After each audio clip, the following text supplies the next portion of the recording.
Greetings, folks. This is Minister Mason Weaver, and this is another little Bible discussion in the early morning. I'm outside.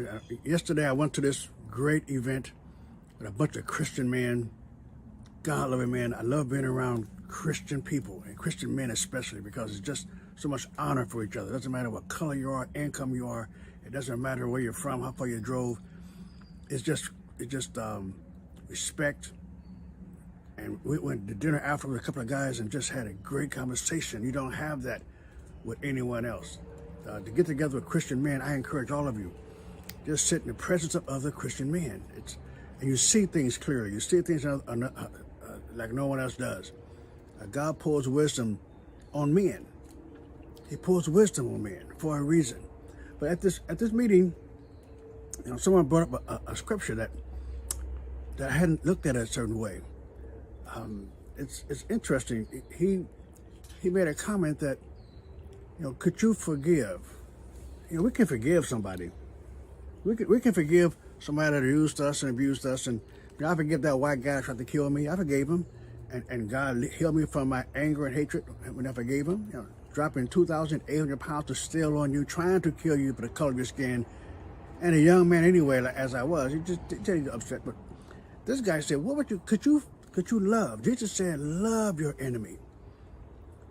Forgiving that's great. But he also said, love your enemy. Love somebody that's an enemy in a broad sense, like, you're fighting and you may love the Vietnamese as you're fighting them. Okay, that's great. But you love somebody who's personally your enemy.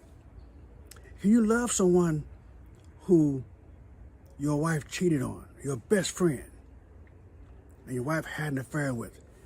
And your wife was leaving you for your best friend. So now your best friend is taking your wife and half your income and half your net worth. Can you love him? That is the challenge. You know good and well what you're thinking right now. Heck no, you can't love him. You're gonna try you may not kill him, but you have hatred in your heart. Could you love someone that abused your child? And you know it, whether they got off or not, or they got free or not? What would happen in this world if we loved our enemies? Can you love Joe Biden? I'm a Republican Trump supporter. Joe Biden, just a minute ago, came outside, was standing in front of black people, talking about Republicans' policies on voting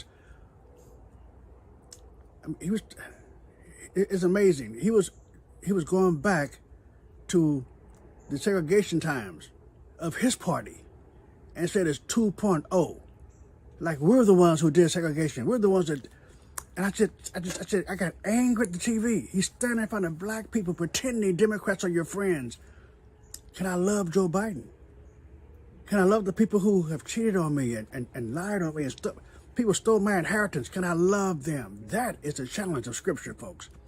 So I'm asking you, think about the person who did the most to you. Your exes, in-laws, and outlaws. That is difficult. Matthew 5, verse 44. It says, but I say unto you, first verse 43. You have heard that is said, you shall love your neighbor and hate your enemy. It's Old Testament. But New Testament, he said, but I say unto you, love your enemies. Bless them that curse you. Do good to them that hate you. And pray for them which despitefully use you and persecute you. I'm seeing a whole new prospect of relationships where men, especially my age group, are trying to find wives now for whatever reason. And women are they're distracted, they're busy, they just want to go to dinner, and men are beginning to get resentful, and the relationships get all took out of place. So we end up arguing, debating, and breaking up, and arguing, debating, and breaking up, and arguing, and debating, and breaking up, and we do not get what we want because we don't have a love for each other. So I'm wondering, can you love your enemy? Can you really sit down with someone who has had no respect before your enemy stops being your enemy? Why they still hate you? What can you still love someone who is still trying to destroy you and your life? That is the biggest challenge to Christians. Can you imagine what would happen if Democrats and Republicans forgave each other for whatever they think has done? That's Satan using us against each other. Can you imagine if women forgave the men in their past so they could be nice to the guy in the future? Would it be nice to not let the ex affect the next?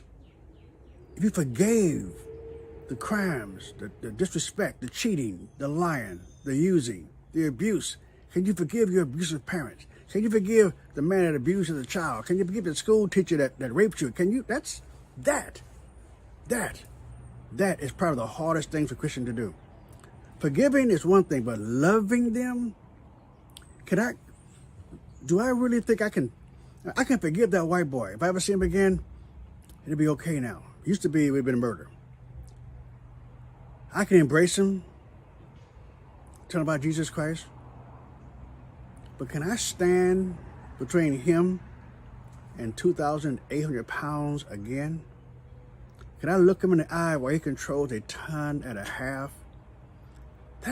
That is the biggest burden facing us. If Christians understood what Jesus is saying here, I mean, he didn't say, I have a suggestion for you.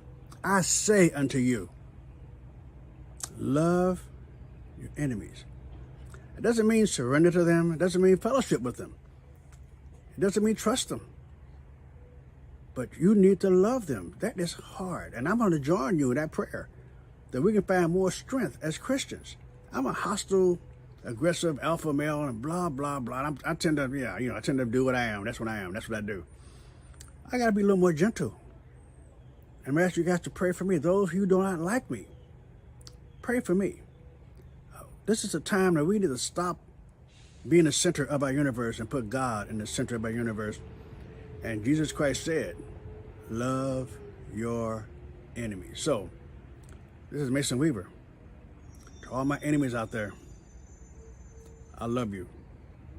And I pray for you. And beyond forgiving, I'm going to accept you. I'm going to keep it before God. If you guys need me to come out and speak to your groups, you can always reach me. Must be trash day today. You can reach me at mason@leavetheplantation.org. That's mason@leavetheplantation.org. That's my email. You can send me notes. Send me anybody you need prayer for.